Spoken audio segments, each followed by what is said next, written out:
We jump into the news review. Exactly. Yeah, this morning you and I. Yes. Let's do this. What do you got? Yeah, let me take you to the Ghanaian Times for this morning. The big story talks about the Accra reset in Davos, Switzerland. President Mahama calls for African unity to spark renaissance. Right. Medical examination before visa mandatory for Hajj 2026 pilgrims, and then also a story here that says 5 NPP presidential aspirants signed pact to accept results. Some other stories talk about other things, and I'll be telling you about them. Kakra is in without her glasses. I almost said Audrey. Good morning, Kakra. Good morning, Caleb. And I'll take you to the Daily Guide newspaper. The front page stories: NPP flag bearer race. Candidates sign peace agreement. There are other stories: peace not accidental. And that's according to the minority leader Afenyo Marking.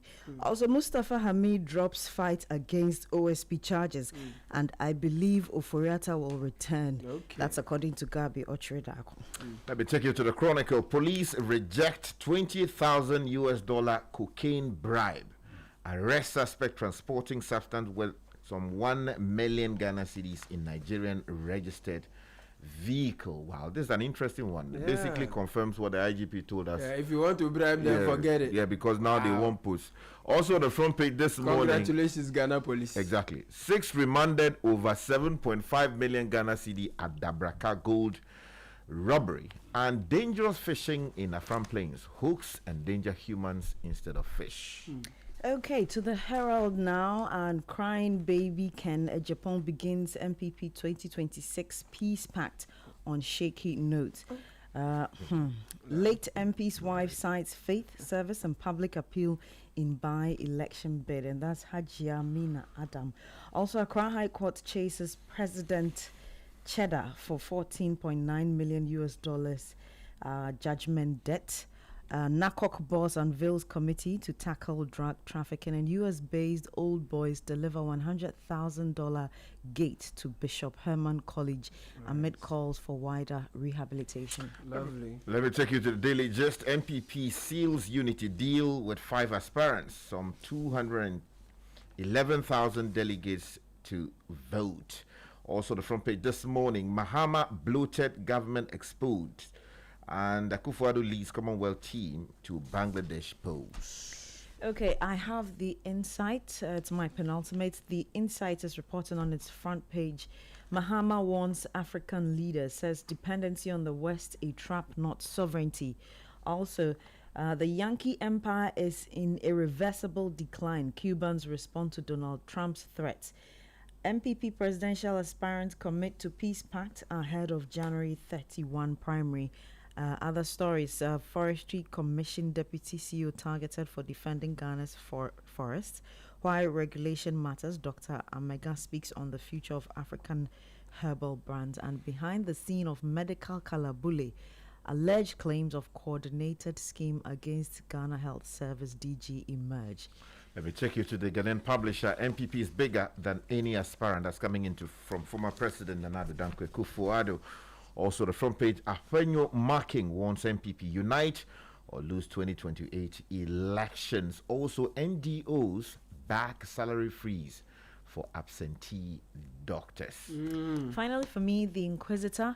Seyo OKMB blasts Kennedy.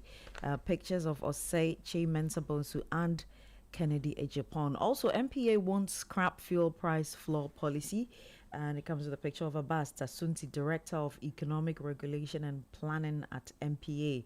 Otumfo meets business leaders, Dr. Amwa Aban, others present. And Dr. Steve Mantiel flags Duke's PA over Goldbot's gold refinery agreement. Finally, the Ghanaian Point says this morning: NPP presidential race, Kennedy Agyapong delays signing as all aspirants endorse peace pact. Also on the front page: NPP flag bearer race, IGP assures security. deploy 70 police officers per polling station. Also Right. on the front page, NDC to elect Ayawaso East by-election candidate on February 7th. Some other Right. stories on the front page. Absolutely. You need to visit citynewsroom.com because we have a wide range of stories there, some of which I'll be bringing you in highlights. Dollars gradual slide oil prices to drive inflation in 2026. This is David Ofosu-Dote at the, what do we call Crystal it? The ball. Crystal Ball, which took place yesterday. We'll bring you highlights. Now, looking into the Crystal Ball, Ofosu-Dote's predictions for 2026, that's also here as well. Missing clause sparked Agyapong's protest at NPP Peace Pact signing. His spokesperson is explaining that seeming delay we saw yesterday. Invest in skills, build together, negotiate as one, Mahama tells African leaders. And then, of course, we are told that the wife of the late MP for Yawaso East has declared her intention to contest. Tema Motorway resident engineer raises alarm over extortion at diversions. If you go to ChannelOneNewsOnline.com, NPP raise misconduct at polling stations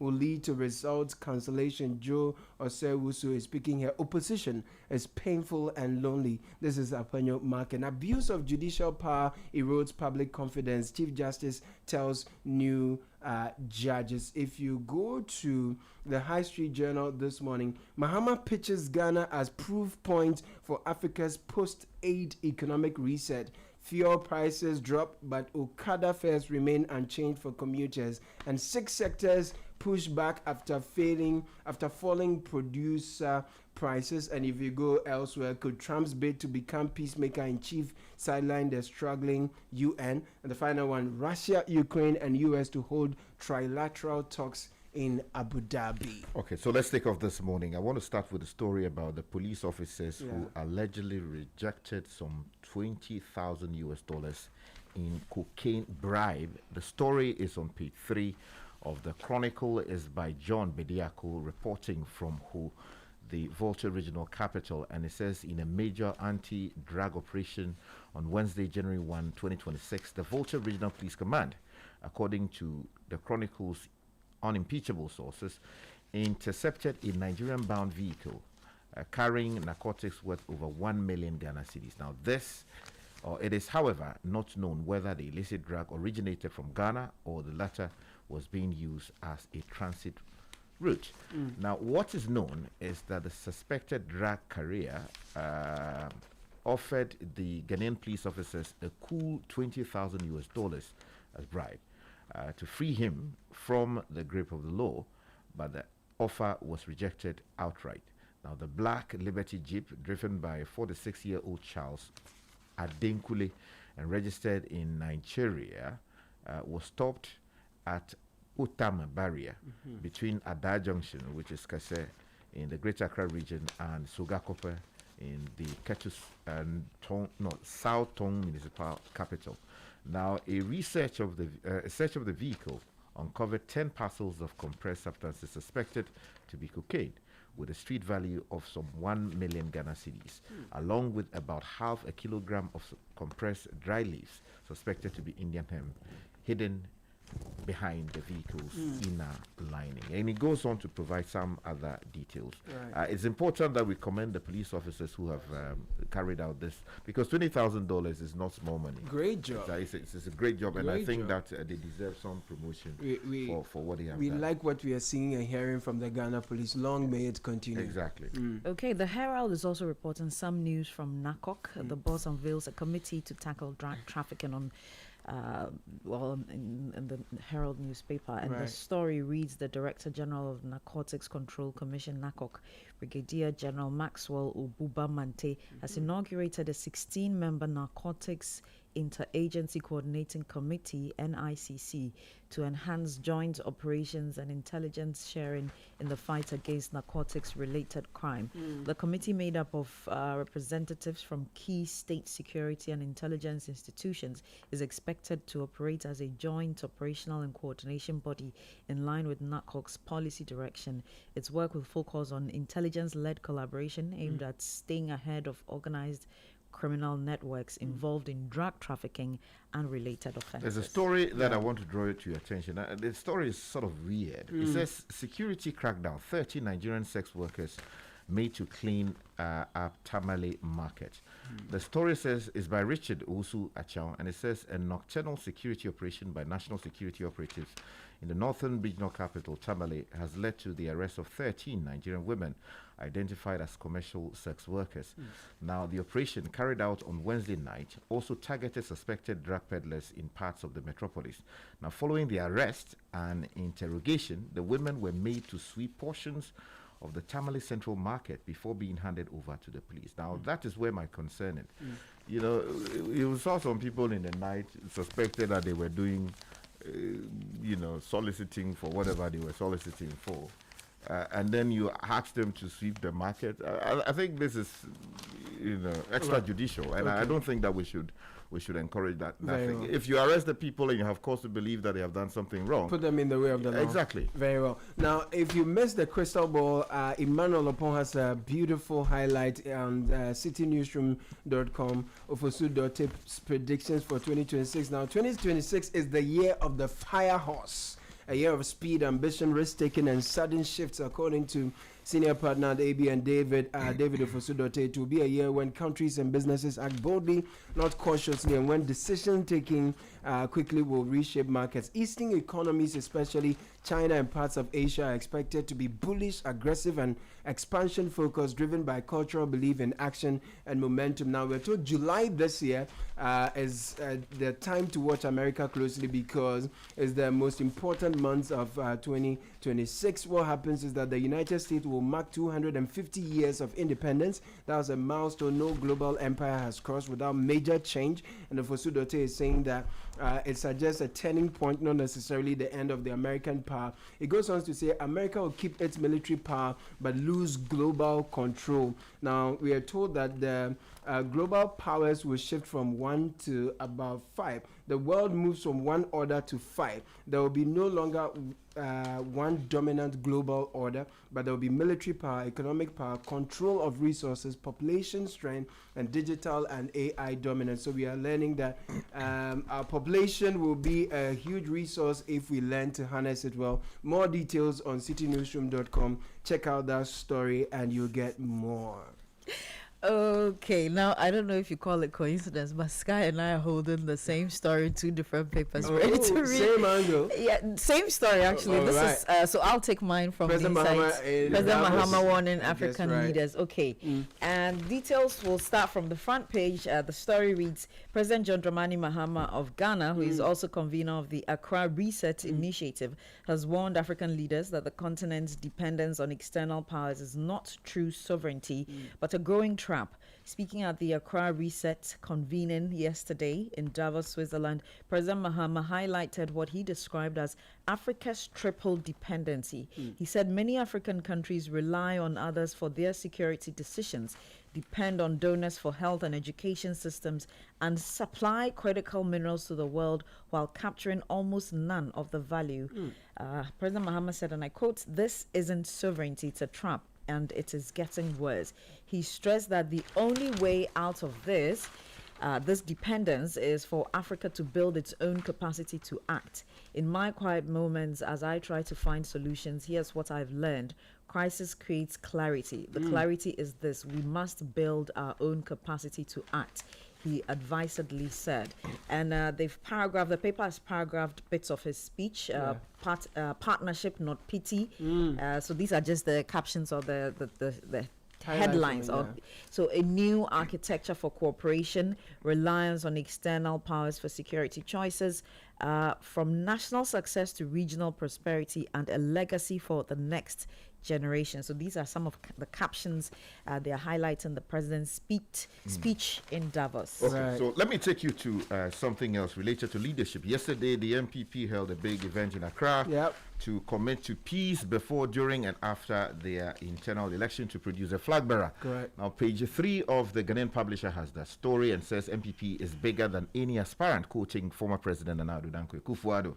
The story says former President Nana Addo Dankwa Akufo-Addo has delivered a stern warning to flag bearer aspirants of the New Patriotic Party, urging them to place party unity, collective interest, and long-term survival above personal ambition, and stressing emphatically that no individual is bigger than the NPP. Now, speaking at a peace pact signing ceremony ahead of the party's January 31, 2026 presidential primary elections, yesterday the former president cautioned that the internal contest of the party must not degenerate into a clash of egos capable of undermining party cohesion and weakening its electoral prospects. Now, if you turn to the other pages of the same party paper, there's a story that talks about the former minority leader and also former majority leader saying NPP needs mentally strong flag bearer. Okay. And quick, let me give you the first paragraph, or the first two paragraphs of the story.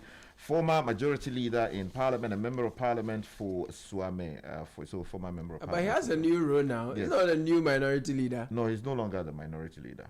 Has called on delegates of the New Patriotic Party to adopt a rigorous and principled approach in selecting the party's presidential candidate ahead of the January 31st, 2026 presidential primary. Right. Now, speaking in an interview on Wednesday, the veteran legislator stressed that the choice of a flag bearer for the 2028 general elections must go beyond popularity and personal attacks, urging delegates to focus on critical leadership qualities he described as the acid test for leadership. Very and then important. Also the minority leader now.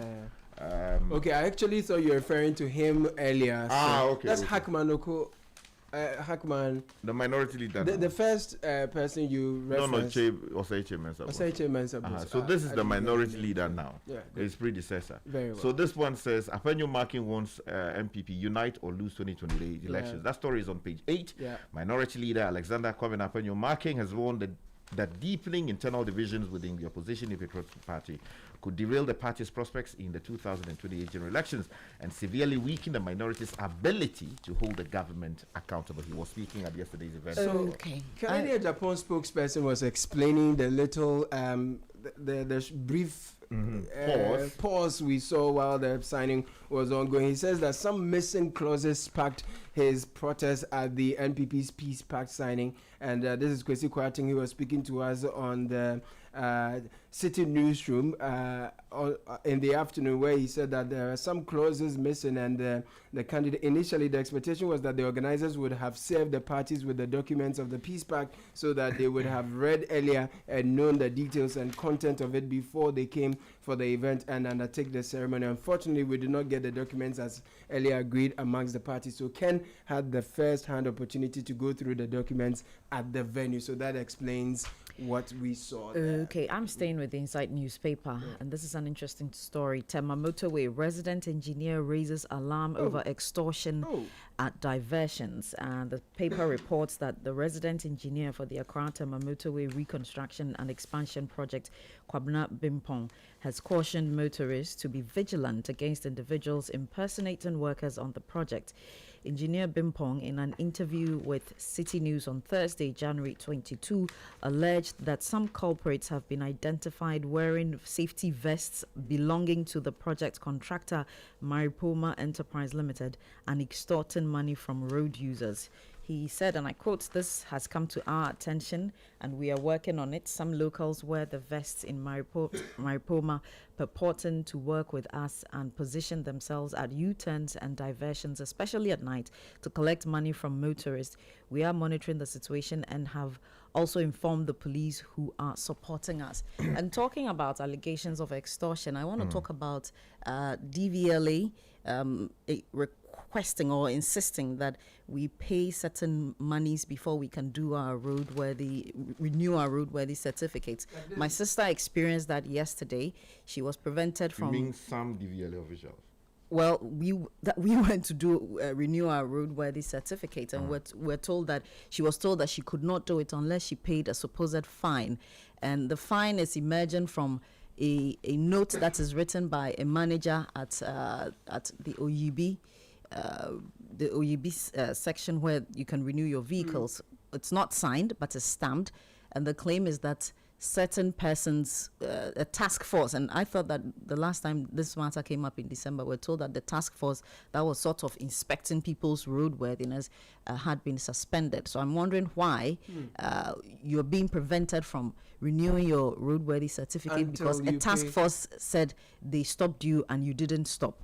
So first of all, I don't know how to even identify this DVLA task force. And my understanding was that the DVLA authorities suspended this. So why should we be asked to pay a claim of a fine before we can renew our roadworthy? It's totally unacceptable. We should be able to reach out to the DVLA for some answers. We need to look into that. It's important. And get some resolution. I just want to draw your attention quickly to some stories on page 7 of the Daily Gist newspaper. Sure. So the first one says thieves vandalized Prestia Government Hospital mortuary. Grace Ziga reports that the newly constructed mortuary at the Prestia Government Hospital has once again fallen victim to theft and vandalism in an incident that threatens to delay its long-awaited commissioning or opening. That's what they should say. Now, the attack, which reportedly occurred in the early hours of Tuesday, January 2026, involved the removal of electrical cables connecting the facility to the national grid and the theft of copper coils from the mortuary's refrigeration system. So they are doing, the people doing this, if they die, where would they take them Exactly. to? And they also